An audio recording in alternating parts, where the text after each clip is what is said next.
Good evening বন্ধুরা, কেমন আছো তোমরা সবাই? আশা করি সবাই ভালো আছো। আজকে তো সারাদিন ব্যাপী বৃষ্টি হচ্ছে। গ্রামের বাড়ির অবস্থা খুবই খারাপ, ওইখানে গাছপালা ভেঙে একদম তছনছ হয়ে গেছে আমাদের বাড়ির পাশে।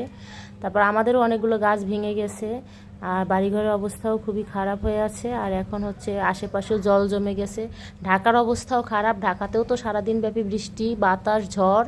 আজকে অফিসেও বের হতে পারিনি, সারাদিন বাসায় ছিলাম, বিকেলে ঘুমিয়েছি। তবে আবহাওয়াটা ঠান্ডা ছিল এই।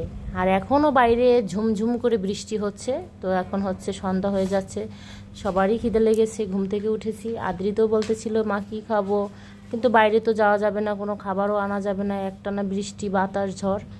তো ভাবলাম বাসায় একটু নাস্তা বানিয়ে ফেলি, এই জন্য রুটি বানালাম আর হচ্ছে ডিম ভেজে নিলাম, আর একটু চা খাবো। সন্ধ্যার পরে বাসায় যেদিন থাকি সেদিন একটু চা খেলে ভালো লাগে।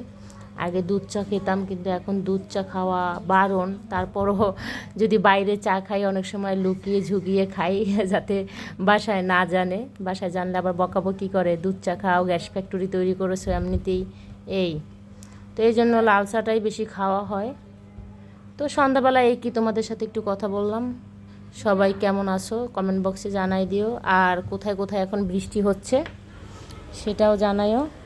আমাদের এখানে এখনও বৃষ্টি হচ্ছে মিরপুরে। সবাই ভালো থেকো।